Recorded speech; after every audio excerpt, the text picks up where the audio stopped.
com a participação de vocês aqui nessa noite de quinta-feira. Bom, como o Givaldo falou, eu falo do Rio de Janeiro, né, sou engenheira mecânica, trabalhei durante muito tempo na área de projetos, até que eu decidi fazer uma transição, uma mudança de vida, que foi acompanhada por uma mudança de carreira. Foi quando eu comecei a trabalhar na área de desenvolvimento pessoal e, posteriormente, na área de desenvolvimento de negócios. E, recentemente, eu decidi direcionar o meu trabalho para atuar com afroempreendedorismo feminino, né? Já tinha uma grande inclinação a trabalhar com mulheres e, recentemente, eu decidi focar meu trabalho para trabalhar com mulheres negras. E, a partir dessa decisão, eu comecei a estudar mais e me especializar sobre essas diferenças, né? Quais são as diferenças para quem está empreendendo, quais são as diferenças para as mulheres e quais são as diferenças para os negros no ambiente de empreendedorismo. E aí, quando a gente fala de empreendedorismo negro, é importante olhar um pouco para o passado e entender a nossa construção histórica, né, enquanto país. O Brasil ele foi o país onde a escravidão durou o maior tempo, né? Foram mais de 300 anos de escravidão aqui. Pessoas foram sequestradas do seu solo e trazidas para o continente. Começaram a trabalhar aqui, né? Tiveram seus filhos e sua descendência, ainda trabalhando em condições de escravidão, até que em um determinado dia, mais precisamente, dia 13 de maio de 1888, a escravidão foi abolida, né? E não era mais permitido ter escravos negros no Brasil. A partir desse momento, eu não sei vocês, né? Eu não sei o que vocês aprenderam na escola sobre isso, e eu lembro que eu achava interessante essa questão da abolição da escravidão, porque as pessoas falavam que aos negros foi negado qualquer tipo de reparação, qualquer tipo de suporte, mas eu não entendia por que os negros eles simplesmente não continuavam trabalhando nos mesmos lugares que eles antes eram escravos. Essa era a minha cabeça de criança, né? Eu pensava, pô, beleza. Essas pessoas elas eram mantidas em condições de escravidão. Isso foi proibido. Por que os donos das fazendas não passaram a pagar salários para esses negros para eles continuarem trabalhando? Eu não entendia por que isso não tinha acontecido no momento. E aí, isso não aconteceu, porque no mesmo momento, naquela mesma época, né, o governo que estava no poder naquela situação fez diversos acordos para facilitar a imigração de italianos para o Brasil, né? Não sei se tem algum descendente de italiano aqui com a gente, né? Aqui no Rio não é tão comum, mas eu acredito que aí seja mais comum do que aqui, descendentes de italiano. Mas muito mais do que o governo brasileiro não dar qualquer tipo de suporte e assistência para essa população que era escrava e deixou de ser escravo, dar qualquer tipo de reparação, qualquer tipo de suporte, o governo negou a essas pessoas o acesso ao mínimo de dignidade através do trabalho, porque o trabalho é um direito, né, de todo brasileiro, e isso foi negado naquele momento. Posteriormente, algumas leis também foram estabelecidas com o objetivo de cada vez mais reafirmar negativamente todos os malefícios de ser negro, né? Teve a lei da vadiagem, outras leis também da mesma época, da capoeira, que tinham um objetivo claro de encarcerar a população negra. Então, os negros naquele momento não tinham trabalho, né? Não tinham condições de trabalhar, porque o que eles sabiam fazer foi negado, eram perseguidos por sua simples expressão cultural, religiosa, né? E isso é só há pouco mais de 130 anos. Então, isso é muito recente, tem muito pouco tempo que isso tudo aconteceu. E aí, quando a pessoa ela não tem condições de ter um emprego, qual é a outra alternativa? Empreender, né? Eu acredito que foi aí que nasceu o empreendedorismo de necessidade no Brasil. E tem vários relatos históricos de que contam histórias de mulheres negras que vendiam seus quitutes, né, seus bolos, suas comidas, vendiam para as famílias brancas para conseguir o seu sustento.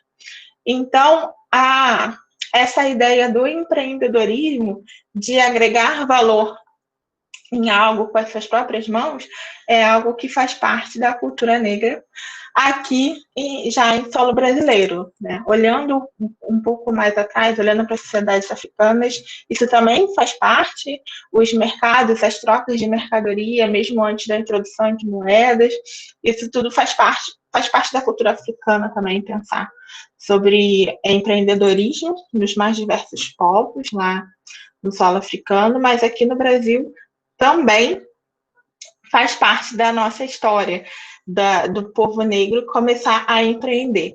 Mas era empreendedorismo por necessidade, que hoje ainda é a maior parte, né, dos empreendedores. A grande maioria dos empreendedores negros, eles empreendem por necessidade, porque empreendem porque o mercado de trabalho, em sua grande maioria, é extremamente racista. Então, um homem negro ganha cerca de 70% do salário de um homem branco e uma mulher negra ganha 50% do salário de um homem branco. E essa diferença ela vai aumentando conforme aumenta o nível de escolaridade e o nível hierárquico dentro da empresa.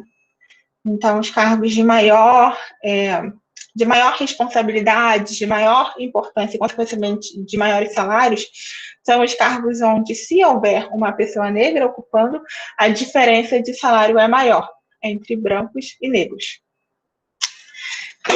Só que aí a gente já está falando de um grupo muito limitado, muito específico, né, da população, que são os negros que têm acesso a se desenvolver tecnicamente, a estudar e tem acesso a esse tipo de oportunidade.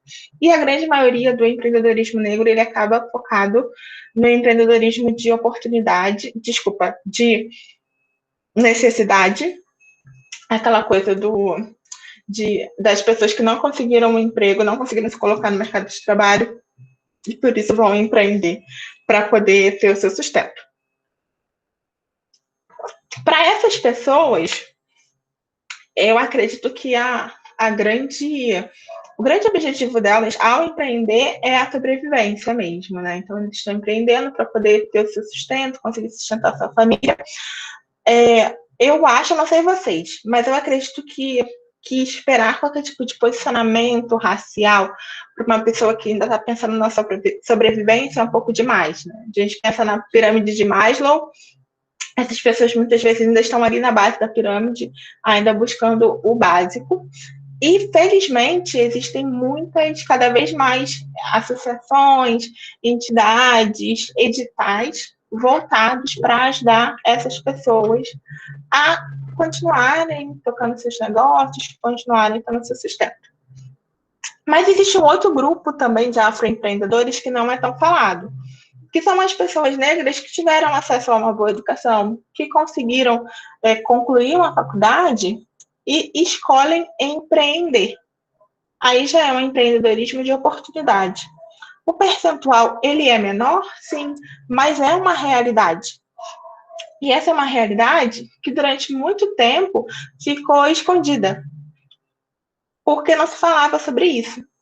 E esses empreendedores, ao buscarem mais conhecimento, se aprimorarem para os seus negócios, porque afinal de contas eles tinham condições de fazer isso, cada vez mais eles perceberam que não existiam referências dentro da comunidade negra. Ou seja, que foi mais ou menos o que aconteceu comigo, né? Eu vou a um evento aprender sobre gestão, sobre negócios, e não tem nenhuma pessoa negra palestrando no evento que está participando do evento. E isso começou a me incomodar. E eu percebi que esse incômodo, ele acontece com outras pessoas também. E é a partir desse incômodo de não ver outras pessoas negras frequentando os mesmos ambientes, vem o desejo de ter um negócio que é direcionado para a população negra também. E aí surge esse conceito do afroempreendedorismo, que é justamente esse tipo de negócio que não é só um negócio feito, né, gerido por negros, mas que também é, de certa forma, direcionado para negros. E a grande motivação desse tipo de negócio é suprir o gap que muitos negros, tendo poder de consumo, eles não conseguiam consumir, não conseguiam obter os produtos que gostariam, fosse por questões de preconceito, que aconteciam muitas vezes, que é o caso. Essa semana eu tive a oportunidade de conversar com a Bia, ela é dona de uma agência de viagens em São Paulo, e a agência de viagens é direcionada para o público negro. Então, o objetivo da agência é criar experiências relacionadas à cultura negra dentro de pacotes de viagens, pacotes tradicionais. Então, ela deu um exemplo falando de uma viagem para Maceió. Então, quando ela monta uma viagem para Alagoas, para Maceió, ela inclui no roteiro de viagem dela uma visita ao centro, eu esqueci o nome exatamente, mas é onde era o Quilômetro dos Palmares. Hoje o nome da instituição, como que a instituição está tombada e tudo mais, o nome atual eu não me recordo. Não sei se alguém sabe. Mas ela inclui esse tipo de experiência na viagem. Então, cidades históricas de Minas, sabe? Em todo o roteiro das cidades históricas só é falado sobre as pessoas brancas que estiveram lá. Mas o impacto, o trabalho dos escravos e tudo mais, isso é muito pouco falado. O custo, né, de vida dos escravos, das pessoas que eram escravizadas naquela época, isso é muito pouco falado. Então, essa afroempreendedora, ela pensando nisso, ela criou uma agência de viagem para fornecer esse tipo de serviço que ela, enquanto mulher negra, gostaria de ter e não tinha. Então, esse e outros vários tipos de negócios, né? Tem muitos negócios voltados à área de estética, tanto de salão de beleza, de criação, produção de produtos estéticos que são feitos para a pele negra, serviços também por pessoas que cansaram de sofrer preconceito racial e decidiram fornecer serviços para outros negros, para que eles não tivessem que sofrer o mesmo tipo de preconceito. A ideia do afroempreendedorismo é essa. E ela não é só o empreendedor, ela é diferente daquele empreendedor negro que empreende por necessidade.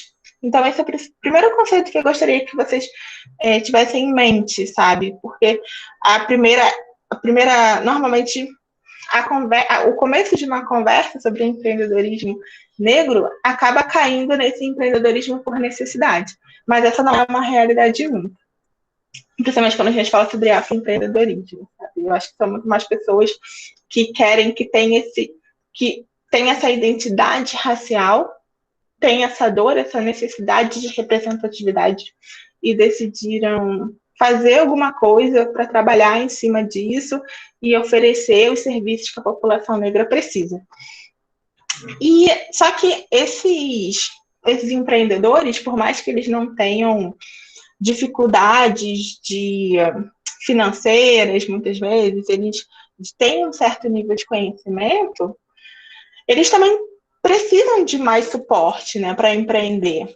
Vocês, alunos de administração, sabem muito bem disso. Todo empreendedor precisa ter acesso a crédito, por exemplo. E aí, o empreendedor negro, ele não tem a mesma facilidade, o mesmo acesso ao crédito que o empreendedor branco. E daí surge a necessidade da gente falar sobre essas diferenças, né? Não é só uma questão de direcionar o tipo de cliente que vai ser atendido, mas é também falar sobre as diferenças. Várias instituições, vários ambientes, eles são extremamente racistas. Então, no momento que uma startup que é fundada por um negro vai participar de uma rodada de investimentos, esse negro está sujeito ao racismo daqueles investidores, de não acreditarem na capacidade dos empreendedores de tocarem o negócio. No momento que esse empreendedor ele vai buscar um crédito no banco, ele sofre racismo. No momento que ele vai oferecer seus serviços para outras empresas, ele sofre racismo, sabe? Então, o racismo ele não está só ligado à questão socioeconômica.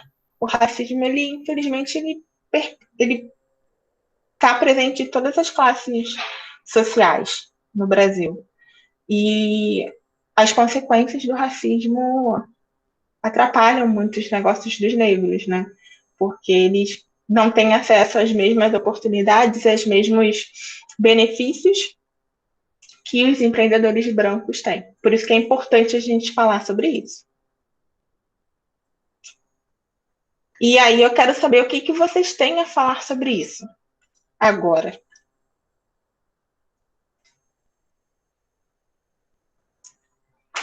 Mais um de cada vez.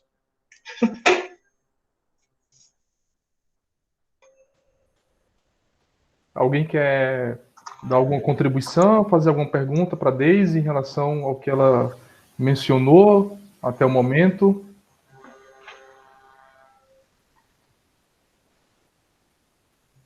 Bem, então eu tenho uma consideração a fazer. A Deise, ela trouxe para a discussão, para a fala dela, a questão histórica, né? Então, o negro, dentro da história, ele passa por diversos momentos em que ele vai empreendendo.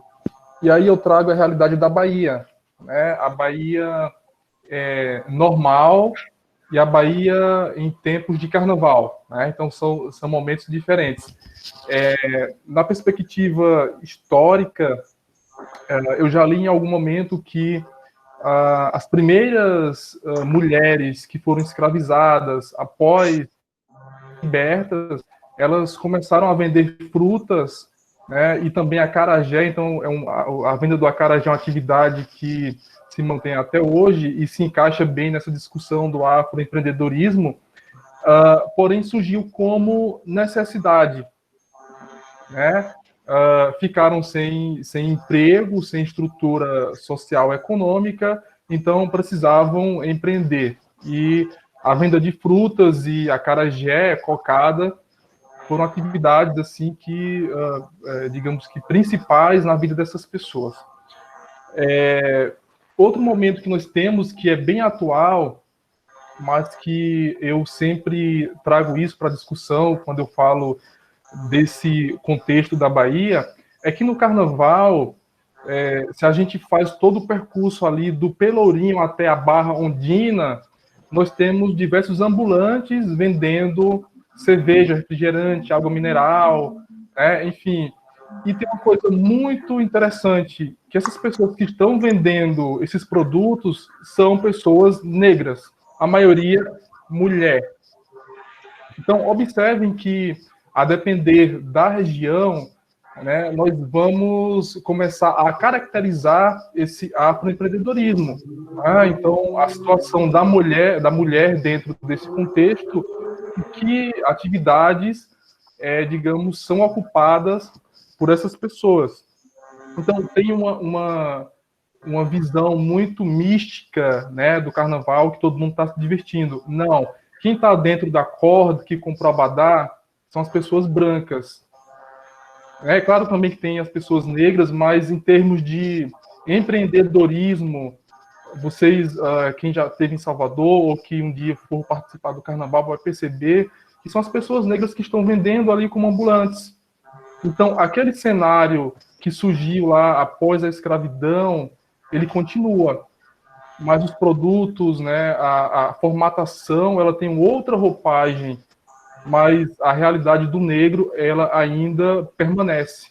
Então, como a Daisy falou, nós precisamos discutir, identificar o que é que a população negra precisa, que olhares políticos precisam se voltar para essa população, para que ela consiga, digamos que, fortalecer o seu empreendedorismo, né? Sair desses produtos básicos, dessa condição de necessidade e atuar por oportunidade. Então é preciso esse olhar de uma política pública. E aí, dentro dessa visão, eu queria perguntar para a Deise, na percepção dela, se ela enxerga que nós temos um marco histórico de surgimento do afroempreendedorismo. Nós podemos definir um marco histórico no Brasil que surgiu, né, essa atividade. Nós estamos caminhando também para um desenvolvimento teórico em relação a esse tema, ou é apenas, né, um movimento social de negros que está surgindo, digamos assim, algo que está em moda e por isso várias pessoas estão discutindo, ou de fato a tendência é que se chegue a uma construção teórica sobre o tema? Uhum.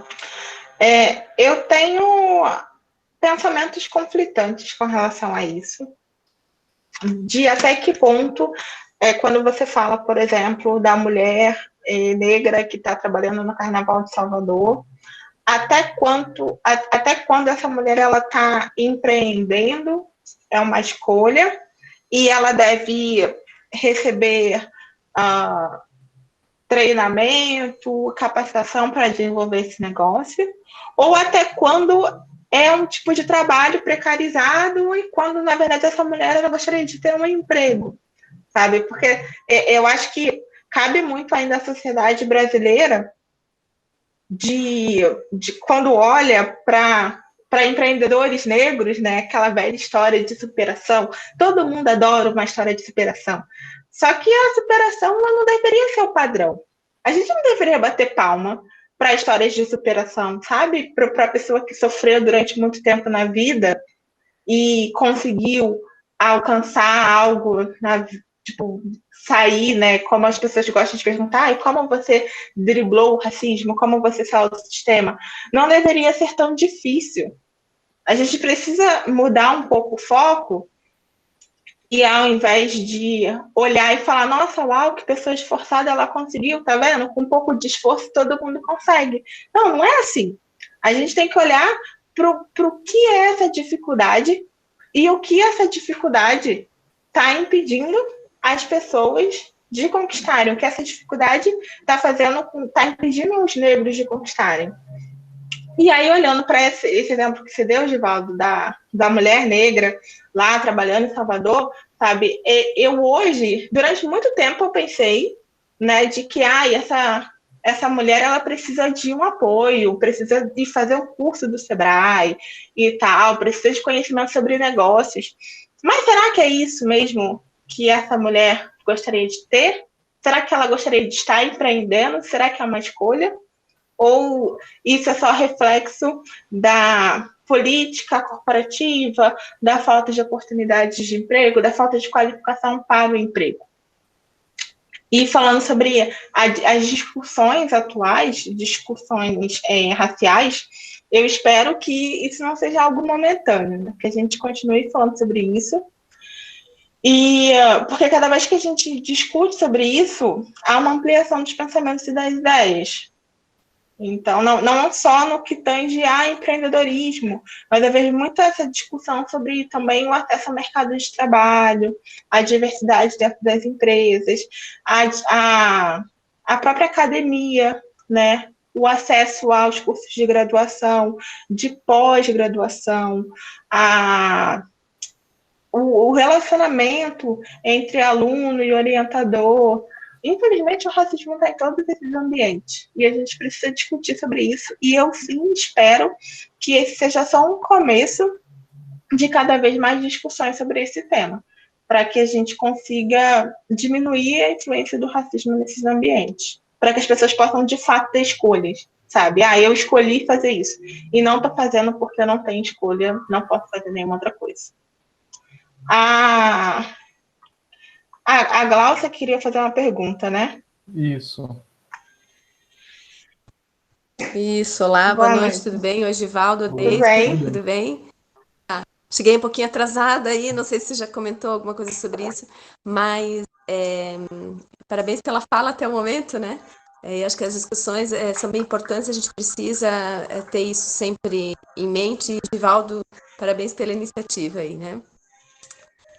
Assim, nessa questão que você tratou ali, o tema, né, dessa webinar, você entende que esse empreendedorismo, esse afroempreendedorismo,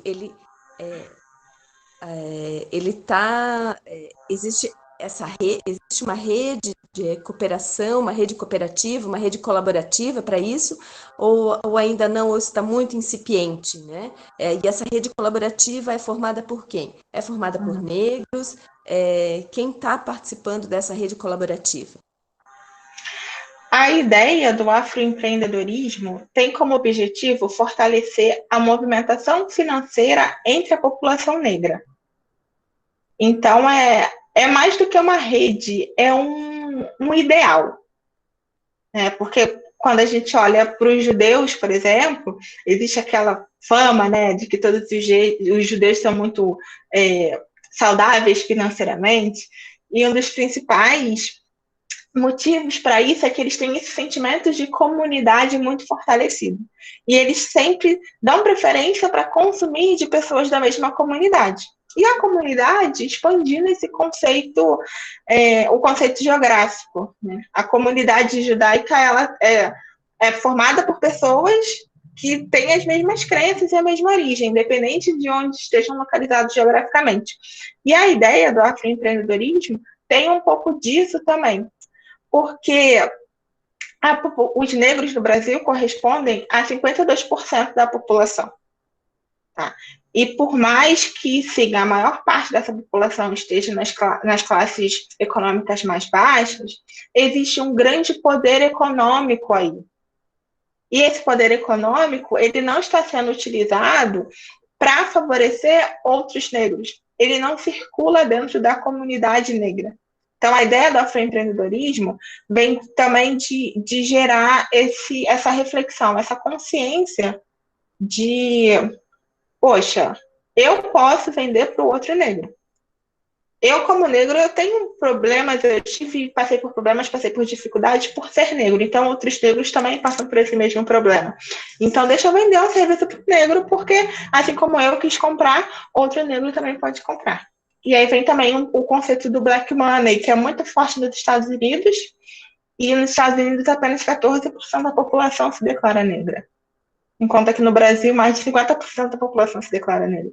Então, a ideia é fortalecer, é usar esse poder econômico em prol da própria comunidade, ao invés de financiar, de comprar de instituições que são tradicionalmente racistas e que não buscam de forma alguma mudar isso.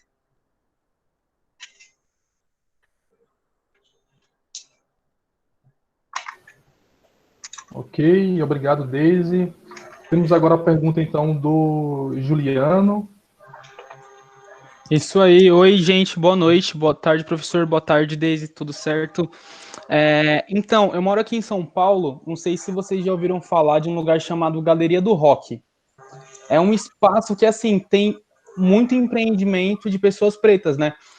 Tem lugar para você fazer trança, ou se não, fazer dread. Tem lugares para você comprar roupas que remetem roupas que são da África mesmo. E, assim, é muito legal. É muito legal. Eu costumava, né? Agora na pandemia não dá muito para ir. Mas eu costumava sempre ir lá. E o que acontece? A comunidade lá, é o que a Deise estava falando. A comunidade lá, as pessoas, ajuda o outro, sabe? E dá muito certo. Eu, assim, me considero preto também. E quero abrir um negócio. Porém, eu nunca sofri esse tal preconceito de alguém chegar e sei lá, não gostar do... Às vezes eu tenho algumas ideias e, sei lá, tento empreender. Sempre dá certo. Deise, como que faz, assim, você que é uma empreendedora, como que dá esse primeiro passo para você chegar e abrir o seu negócio? Porque às vezes eu tenho muito medo de chegar e abrir e não dar certo, sabe? Uhum. E você tem alguma dica para passar ou uma coisa do tipo? Muito obrigado, viu? Eu acredito que empreender é resolver problemas. Né? Então, você quer empreender, você vai resolver um problema de alguma pessoa de uma forma específica. Para você começar o seu negócio, você tem que saber, primeiro, se essa pessoa que você quer, para quem você quer vender essa solução, se essa pessoa de fato tem um problema que você acha que ela tem, e se a sua forma de resolver o problema dela é a forma que ela gostaria de ter esse problema resolvido.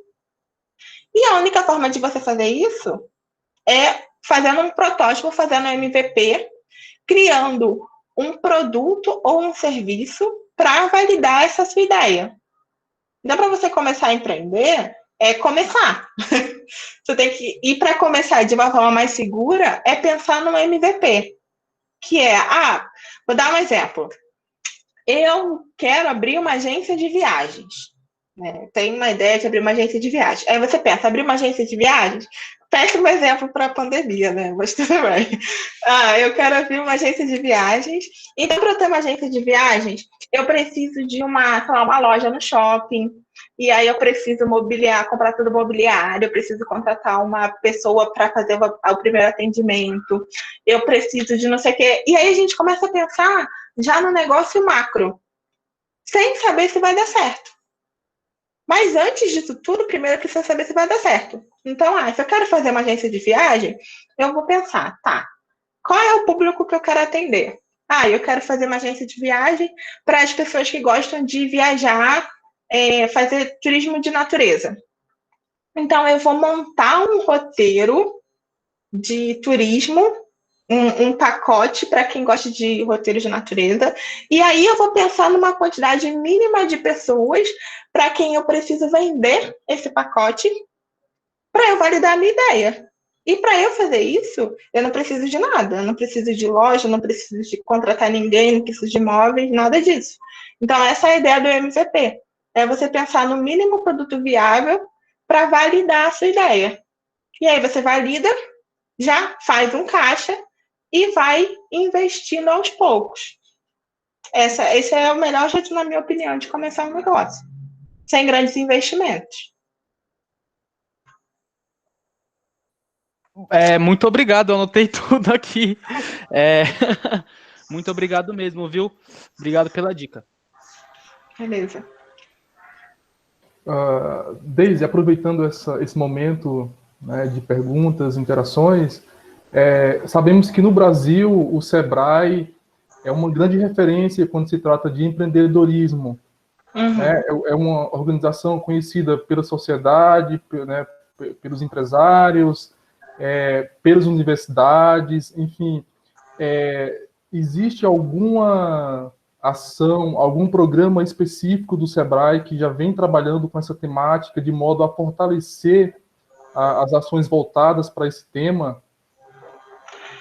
Olha, se existe, eu não conheço, Givaldo. Muito bom o seu questionamento, eu não conheço. Eu sei que o Sebrae tem algumas iniciativas voltadas para o público feminino, e mesmo assim não é algo que acontece, que abrange todos os estados. São só alguns estados que recebem essas iniciativas voltadas para o público feminino, mas para fortalecer o empreendedorismo negro eu não conheço. Não conheço nenhuma iniciativa, não, nesse sentido. Eu pergunto porque eu sei que eles divulgam nos relatórios dados em relação a mulheres empreendedoras, como você falou, a quantidade de mulheres negras, homens, inclusive o último relatório ele diz que em termos de aumento percentual, né, de novos negócios, as pessoas negras empreenderam mais, né, porque sim, porque mais pessoas negras perderam o emprego, infelizmente. E aí acaba voltando na discussão sobre o trabalho precarizado versus empreendedorismo. Mas, e esses números eles vão aumentar, porque vários estudos demonstram já que nesse momento de pandemia, quem mais sofre são as mulheres negras, que estão perdendo seus empregos e aí acabam empreendendo para poder se sustentar. E para o Sebrae, o que contabiliza, né, como empreendedor é uma pessoa que faz o seu CNPJ, que faz o seu MEI. E aí, infelizmente, muitas pessoas fazem o seu MEI não no objetivo de ser um empreendedor, mas pensando nos benefícios de assistência social, né? Então, essa é uma discussão bem complexa. Pensar o que define o empreendedor, sabe? Discutir sobre as políticas. Eu sou super a favor do empreendedorismo, sabe? Eu acho que eu sou uma pessoa que busca muita liberdade na minha vida, E eu acho que eu não acredito numa liberdade dentro de uma estrutura de uma empresa, dentro de um CLT, não acredito mais. Mas eu vejo que as pessoas, elas acabam romantizando muito o empreendedorismo e não enxergam que as pessoas, elas estão empreendendo, mas, na verdade, elas não estão empreendendo, elas criaram o seu próprio emprego, que é o que acontece com muitos microempreendedores individuais. O objetivo do MEI era ser um ponto de partida para a pessoa se formalizar cedo, mas continuar a crescer na sua empresa. E acaba sendo muitas pessoas fazem o MEI, mas não tem esse pensamento de empresário, sabe? Cria seu próprio emprego. E assim, não tem nada de errado, desde que seja de fato uma escolha, e não a falta de uma oportunidade de emprego que faz isso. Legal. Uma outra reflexão que me vem dentro desse assunto, né? Sabemos que o afroempreendedorismo ele tem suas características peculiares, né? Diferente desse empreendedorismo, digamos que universal que nós conhecemos. Dentro dessa diferença, será que nós poderíamos afirmar que a formação para o empreender ela deveria ter instrumentos diferentes para as pessoas das comunidades, da população negra, né, para outras pessoas que não são negras, então, ou poderia ter uma formação geral para todo mundo, como nós temos, ou de fato as técnicas, né, elas devem se diferenciar para a qualificação dessa população? Uhum. Tem alguns pontos que são que a população negra é mais carente, né? Eu comecei aqui a minha fala falando sobre o nosso passado histórico. Apenas 132 anos atrás, as pessoas eram escravizadas com base na sua cor de pele e nos seus traços físicos.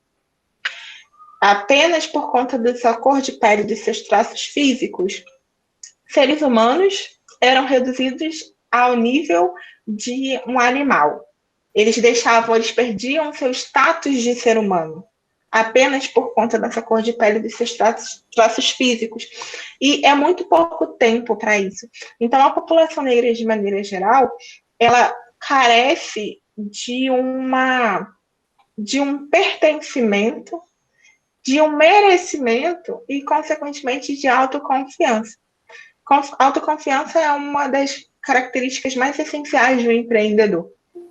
Só que nosso passado histórico acaba fazendo com que muitos negros eles não consigam desenvolver isso, porque muitos sofreram durante toda a sua vida situações de racismo, sabe?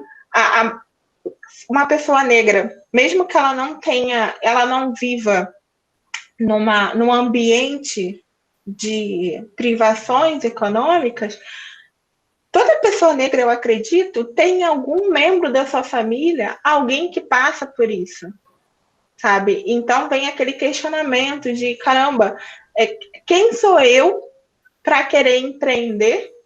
Quem sou eu para querer montar uma empresa, para querer prosperar com o meu negócio, enquanto muitas pessoas da minha família ainda estão lutando para sobreviver?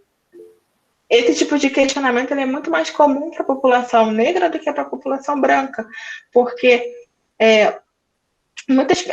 existe aquele referencial padrão do empresário de sucesso que é um homem branco. E o negro, para conseguir almejar isso, para conseguir conquistar isso, ele primeiro precisa se desprender e desaprender um monte de coisa. Sabe? A mídia, o tempo todo, mostra um lugar do negro muito específico, que é servindo alguma outra pessoa. São pouquíssimas as referências negras fora do esporte e da música. Então, sim, eu acredito que a população negra ela precisa de um conhecimento a mais que está muito ligado a esse desenvolvimento de soft skills por conta do nosso passado histórico e pelo fato do racismo ser reafirmado em muitos momentos.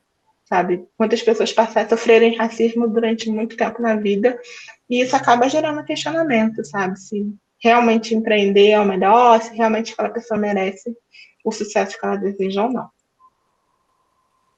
Exato.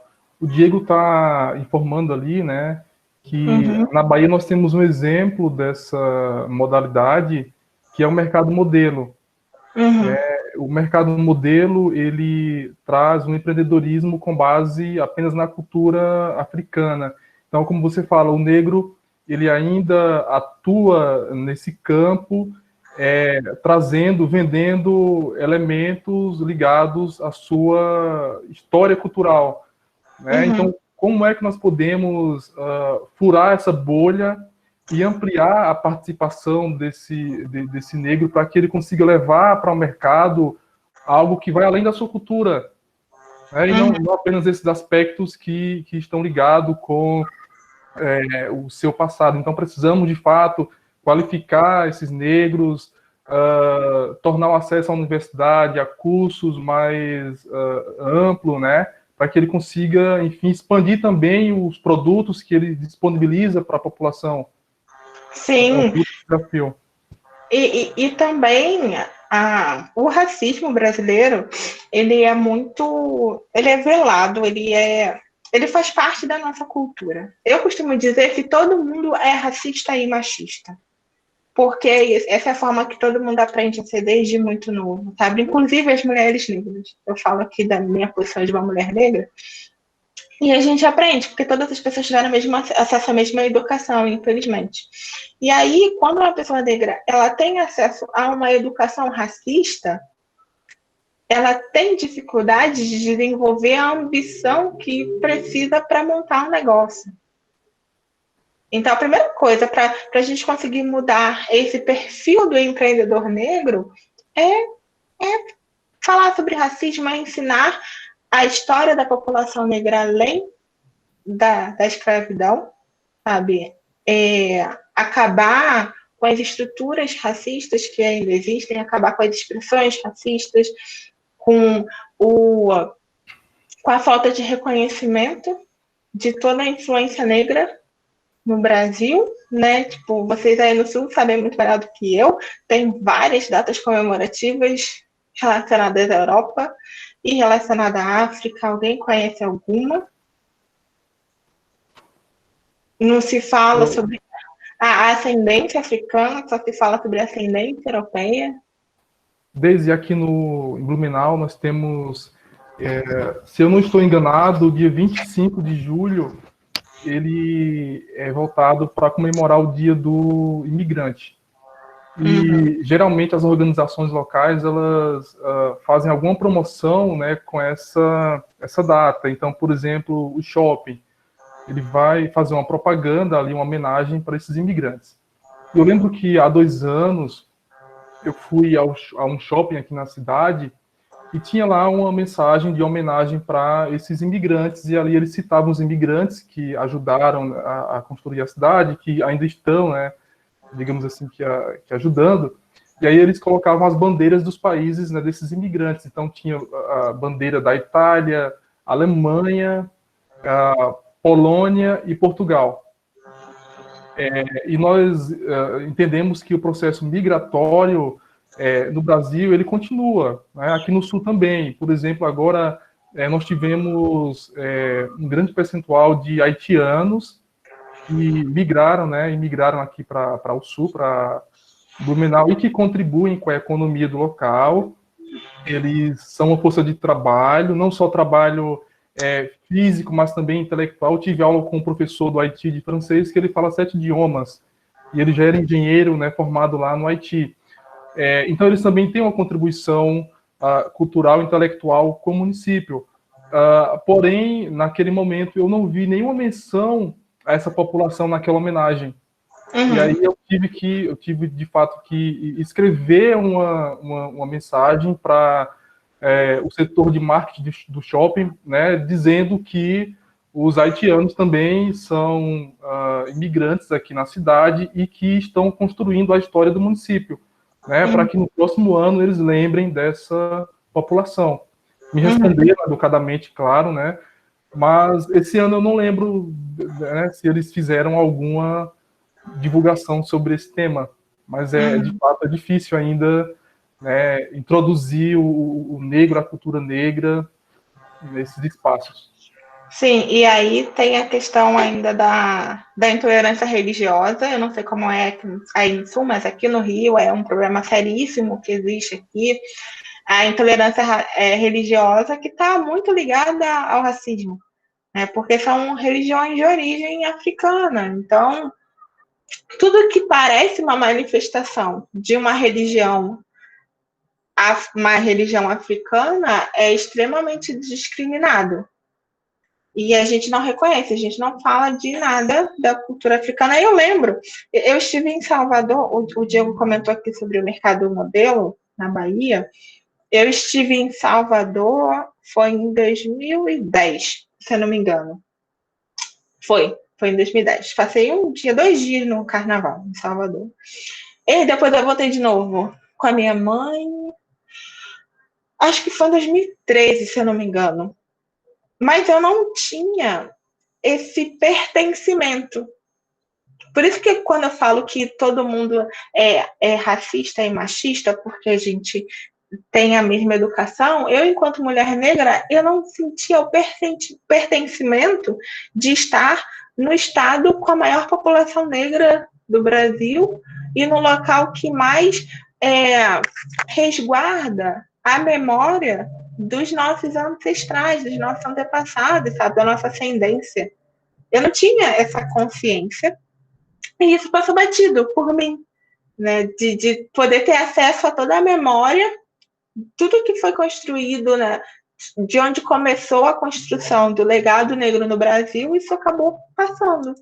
E isso acontece com todo mundo, infelizmente, né, com muita gente, até ter o despertar e perceber que a ascendência africana é assim como a ascendência de qualquer povo africano, né, de qualquer região, seja da Nigéria, da Angola, é como ter uma ascendência italiana, como ter uma ascendência portuguesa, deveria ser valorizado da mesma forma. O Diego está comentando aqui que tem recorde do dia 20 de novembro, onde é comemorado o Dia da Consciência Negra no Brasil, exato. E alguns estados é feriado, né, aqui no Rio e tem algumas comemorações, algumas manifestações e tudo mais, mas sempre com essa dificuldade, sempre eu vejo que muita manifestação negra acaba tendo muito a questão da intolerância religiosa, né? Porque tem a população cristã intolerante que acaba confundindo muitas coisas e não tem uma visibilidade, falta esse pertencimento, sabe? Eu acho que da população negra entender que tem essa ascendência também, que isso é importante. E tem o dia 25 de julho, que é o Dia da Mulher Negra Latino-Americana e Caribenha, que alguns municípios aqui no Brasil instituíram o Dia da Teresa Benguela, que foi uma abolicionista que tinha um quilombo e tal, aqui no Brasil. Então, eu vejo que essa data, a comemoração do dia 25 de julho, deve ficar mais popular nos próximos anos. E só. Eu moro em Teresópolis agora, na região serrana do Rio. Na cidade vizinha, aqui onde eu moro, tem um festival de culinária inglesa, porque teve uma imigração inglesa aqui. Na cidade vizinha, Petrópolis, tem a festa do colono alemão. São umas 2 semanas de festa para comemorar a imigração alemã. E não tem nada que fala sobre a memória negra no país. Exatamente isso. Daisy, quando nós falamos em empreendedorismo, o conceito, aonde ele acontece, nós geralmente pensamos na condição em que o indivíduo abre um novo negócio, que ele inova. Mas também nós podemos pensar no empreendedor dentro da empresa que ele trabalha, onde ele é colaborador, né? Então, o colaborador, ele pode inovar, ele pode empreender ali visando contribuir com o crescimento da empresa e também mudar o seu cargo. Levando em consideração essa possibilidade, o que as empresas elas devem oferecer para esse colaborador negro que tem um histórico de dificuldades, né, em termos de qualificação, porque eu não posso, por exemplo, é muito mais fácil encontrar pessoas brancas que falam alemão, inglês, francês, já com negro é diferente, porque não teve acesso à educação, né, de qualidade. Então, as empresas elas precisam também atentar para isso e oportunizar essas qualificações para o negro dentro da empresa, porque se ela não faz isso, ali dentro da organização, ela nunca vai conseguir equilibrar e deixar o negro no mesmo patamar que o branco. Então, sempre que se abre um cargo de gerência que tenha que fazer relações internacionais, o branco ele vai estar à frente porque ele tem uma qualificação também, né, diferenciada, e o negro não. Então, me parece que as empresas precisam ter um cuidado específico para o negro, né, e tratar de políticas internas voltadas para esse público. E talvez isso entre na questão da responsabilidade social, corporativa da empresa, né? Então, quando nós falamos em responsabilidade social, como você falou, usou um termo bem interessante, ainda é muito romântico. Uhum. Então, nós precisamos também trazer elementos que discutam, né, essas nuances sociais, econômicas, políticas, porque elas também estão dentro das organizações. Qual a sua percepção em relação a isso? Perfeito. Eu vejo que tem dois momentos aí nessa questão que você trouxe. Tem o momento do processo seletivo, que aí sim a empresa ela precisa se adaptar nos seus pré-requisitos para não acabar eliminando a população negra por conta dessa falta de acesso, né? Não adianta a empresa querer contratar negros e só contratar pessoas com inglês fluente que estudaram nas melhores universidades do país. Como eu já trabalhei numa empresa que era assim. E depois reclamar que tem um processo seletivo justo e não consegue contratar negro. Não pode ser assim. E eu tenho visto muitas empresas tanto flexibilizando esse processo seletivo, né, diminuindo os pré-requisitos, diminuindo o nível de exigência, quanto fazendo processos seletivos direcionados à população negra. Eu tenho visto cada vez mais na minha rede do LinkedIn pessoas postando: essa vaga é direcionada para uma mulher negra, ou vagas exclusivas para negros, para atingir para conseguir contratar uma pessoa negra, né? Porque a gente não pode esquecer nunca que a nossa origem racista ela afeta muito a percepção da população negra. Então, se existe uma empresa, sabe aquela coisa daquela empresa de branco, que todo negro sabe que é uma empresa de branco, o negro ele não vai mandar o currículo para trabalhar lá, porque ele vai saber que o ambiente vai ser hostil. E aí entra no segundo ponto. Uma vez tratada essa questão do acesso às vagas dentro da empresa, a empresa ela precisa cuidar do seu ambiente, para que seja um ambiente inclusivo dentro da cultura da empresa também. Entender que todo mundo que trabalha ali naquela empresa carrega os seus vieses, né? Que tem os seus preconceitos de gênero, de orientação sexual, de raça. Entender que cada pessoa carrega isso. E a empresa precisa cuidar para que isso não interfira no dia a dia de trabalho. E esse é um problema quando a gente olha para a progressão de carreira. E é mais uma dificuldade para os afroempreendedores que decidem empreender dentro das empresas que estão inseridas. Porque essas pessoas elas têm dificuldade de conseguir uma promoção, de compartilhar suas ideias, de terem as suas ideias ouvidas, de serem indicados para cargos de gestão por conta do racismo. E aí cabe sim à empresa a buscar consultoria, ajuda externa, treinamento para melhorar esse ambiente. Eu, inclusive, eu tenho uma amiga aqui no Rio de Janeiro que ela tem uma startup que é voltada para isso, para oferecer tanto experiências de inclusão para empresas, e agora, até por conta da pandemia, ela lançou uma escola, vários cursos sobre essa temática de diversidade, para a empresa poder, para os funcionários se adaptarem, né? E entenderem. A primeira coisa é todo mundo entender que é racista. E depois, uma vez tendo a consciência disso, que muitas pessoas ainda se negam em assumir, uma vez assumindo esse pensamento, começar a buscar mudar essas crenças que possuem sobre a população negra. E a responsabilidade da empresa, sim, cuidar para que a cultura da empresa não carregue o racismo junto com outras coisas. Exato, muito bom.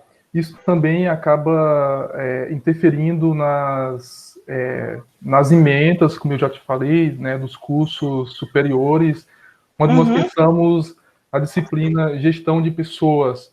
Então, nós trabalhamos ali com análise de desempenho, folha de pagamento, recrutamento e seleção. E muitas vezes os professores não entendem que o processo de recrutamento e seleção, as diretrizes, como você falou, os critérios, eles precisam perpassarem por esse debate. Sim. Porque muitas vezes quem está fazendo o recrutamento e a seleção, ele não tem uma formação, ele não tem um olhar para essas desigualdades sociais, e ele acaba, digamos que, executando essa cultura rígida e racista da empresa. Então é preciso também que esses profissionais que estão sendo formados, que eles levem essas mudanças para dentro das organizações. Dificilmente isso vai surgir do empresário, do proprietário da empresa, né? Então é preciso que os funcionários, as mentes novas que estão se formando, levem esse debate para dentro da organização e consigam, de fato, fazer mudanças ali dentro, né, em relação a esse tema, a esses processos. Então, eu acho que é um tema bem interdisciplinar, que cabe em diversas unidades curriculares. Quando nós falamos em TGA, que é a Teoria Geral da Administração, quando falamos em liderança, a questão de você aceitar e ter líderes negros dentro das organizações, então é um tema também interessante e que, na minha percepção, não são trabalhados dentro das organizações educacionais, das universidades.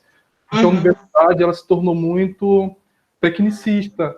Então, o que interessa é você ensinar ferramentas, métricas, para que esse aluno, ao se formar, ele consiga, digamos que, contribuir com o aumento de capitalismo das organizações. Ele não precisa se preocupar com o cunho social, né, do país. Então, se ele tem conhecimento de ferramentas, ele consegue aplicar, isso vai contribuir para que a empresa produza mais, para que ela consolide a sua marca e que ela aumente o seu capital, então ele parece estar cumprindo o seu papel profissional. E não é bem assim. Nós precisamos ampliar esse olhar dos professores e dos alunos. Eu considero que o olhar dos professores ele é muito mais importante no momento, porque o aluno ele usa essa lente do professor para formar as suas percepções. Então, se o professor ele tem resistência, ele não procura debater esses temas, colocar na estrutura do curso, o aluno também ele não vai ter esse conhecimento e isso vai sendo repassado, né, na sua atuação profissional. Então, por isso que é importante levar essa temática e outras tantas para o ambiente universitário. Sim, perfeito. E aí, eu gostaria só de pontuar algo relacionado ao ambiente corporativo. Eu, pessoalmente, eu não gosto muito do discurso da dívida histórica, que muitas pessoas acabam repetindo, porque essa ideia de dívida coloca as pessoas na posição de culpa. E eu não gosto dessa posição de culpa. Eu acho que todo mundo é responsável por mudar a realidade, independente do seu tom de pele, sabe? O racismo, ele não é um problema que atinge só a população negra. A falta de oportunidades para a população negra reverbera no índice de violência das grandes cidades, sabe? Então, existem várias pesquisas que demonstram que ambientes diversos aumento tanto na produtividade quanto nos resultados financeiros. Então, o Brasil ele perde muito dinheiro em PIB, em produção econômica, por não ter mais diversidade nos seus ambientes de tomada de decisão. E todo mundo é responsável por mudar essa realidade. Então, assim como eu percebi, eu enquanto mulher negra, eu percebi que eu via poucas outras mulheres negras nos ambientes que eu frequentava. E eu decidi trabalhar para mudar isso, né, direcionar o meu trabalho para ajudar afroempreendedoras. Todo mundo pode fazer isso nos ambientes que frequenta, todo mundo pode fazer isso nas suas próprias empresas. De olhar e questionar o RH, questionar o seu gestor, e perguntar por que só tem homem branco aqui? Por que só tem gente branca aqui? Sabe? Por que esse ambiente aqui não reflete a diversidade do país? Todo mundo pode fazer isso. Todo mundo tem a responsabilidade de fazer isso. A gente precisa assumir o protagonismo na mudança racial, porque o racismo ele foi criado de propósito. Né? Primeiro começou na escravização de um povo único e exclusivamente pelos seus traços físicos, pela sua cor de pele. Esses negros foram sequestrados e trazidos para o solo brasileiro. Com o fim da escravidão, houve um esforço para tornar a população negra não merecedora de acesso a serviços e direitos básicos. Então, a criação do racismo ele foi intencional. Houve um esforço de embranquecimento da população brasileira, de apagamentos de toda a memória, de toda a história dos povos negros aqui no Brasil. Isso foi feito de forma intencional. E a gente não vai conseguir acabar com o racismo deixando as coisas rolarem.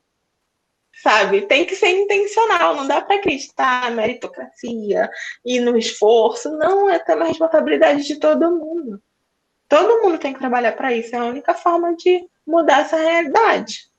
Inclusive dentro das empresas. E principalmente dentro das empresas. De começar a questionar por que só tem. O que tem de errado aqui nesse lugar? Todo mundo pode fazer isso. Todo mundo deve fazer isso. Exato. Alguém tem mais alguma pergunta, algum questionamento, alguma contribuição para a Deise?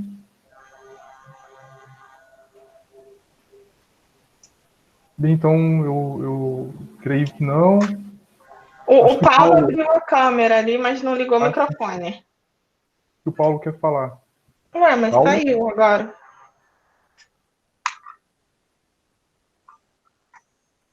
Ele caiu, será? Não sei. Ele não está aqui na lista, acho que que caiu a conexão dele. Não sei se ele vai retornar. Bem, então eu acho que nós conseguimos cumprir a nossa temática, né, o debate sobre afroempreendedorismo. Claro que é um tema que é muito denso, porque envolve questões históricas, sociais, políticas, econômicas, então não dá para especificar, né, detalhar bem o tema. Isso daria uma série de webinars com essa temática, mas nós conseguimos fazer uma introdução bem bacana, interessante sobre o tema. Mais uma vez eu agradeço a participação de todos, a participação e a disponibilidade da Deise. Quero também dizer que nós aqui do IFSC estamos abertos para parcerias, discussões sobre temas na área de gestão ou não, né? Temos aí diversos cursos no campus e os professores são bem parceiros e abertos para discutirem essas temáticas emergentes. Então, daqui a 2 semanas teremos um outro webinar, tá? E eu já deixo aqui o convite para vocês, vai ser sobre produção Lean, produção enxuta. Teremos um professor formado pelo ITA que trabalha há 30 anos nessa área de produção enxuta, né? Produzir mais usando menos, então reduzir desperdício. Então fica aqui o convite para todos. Agradeço, então, e uma boa noite. Deise, quer falar alguma? Sim, eu quero agradecer a todos e todas que estão aqui com a gente. Obrigada por estarem aqui ouvindo, né? Eu acho que tempo é o maior ativo que todo mundo tem, ainda mais nesse mundo ultra conectado, com zilhões de informações o tempo todo. Então, eu me sinto muito honrada de vocês terem tirado esse tempo para estar aqui ouvindo a gente. Muito obrigada. Obrigada, professor Givaldo, pelo convite. Quando precisar de mim, pode me chamar, é um prazer. Eu acredito muito no diálogo, eu acredito na diversidade e eu acredito na pluralidade do diálogo. Então, onde tiverem pessoas abertas a dialogar, você pode me chamar, porque eu acho que várias pessoas conversando sempre traz um resultado positivo. E se alguém quiser, meu Instagram é @eudeisemendes, pode me seguir lá, e tem também o LinkedIn Deise Mendes. Vai ser um prazer continuar essa conversa com vocês. Obrigado. Tem ali só uma última pergunta ali do Gabriel Mazola. Gabriel, Isso. Boa noite. Microfone. Boa noite. Estão me ouvindo? Boa noite. Hoje eu moro em São Paulo aqui, né? Voltei para São Paulo e aqui tem muita pomba. E aí eu vi uma pomba branca e pensei, nossa, que linda, né? E as pombas pretas, elas são hostilizadas. As pombas pretas são uma praga, né? Na sociedade. E as pombas brancas não, mas é o mesmo animal, né? E isso também é pensado, isso também é estruturado, por o gato preto dá azar, né? A situação está preta, isso tudo é muito estruturado. Quem começou isso? Quando isso começou? Uhum. Olha, eu acredito que essas expressões racistas, elas vêm da época da escravidão, sabe? Do denegrir, do esclarecer, né? Denegrir, esclarecer você está falando mal, esclarecer você está falando bem. Essa coisa de tudo que é negro é ruim. Isso vem da época da escravidão e a gente acaba repetindo até hoje. Esses dias mesmo, eu falei uma coisa pro meu marido, ele queria botar um filme, eu falei, não, esse filme eu não gosto porque é humor negro. E aí eu falei, caramba, esse não foi legal, sabe? Eu preciso rever meu vocabulário. Muito enraizado, né? Tá no nosso vocabulário o tempo inteiro, a gente nem percebe isso. Exatamente. E então, isso, respondendo a sua pergunta, né, isso surgiu assim, na época da escravidão, ainda é reforçado, né, em muitos grupos. Tipo, eu aposto que a ideia da inveja branca não vem lá de trás. Isso foi reformulado mais recentemente. E a gente precisa ficar atento o tempo todo para não continuar repetindo isso. Sim. Precisa mudar essas nuances, né, esses detalhes aí que fazem a diferença. Exatamente. E aí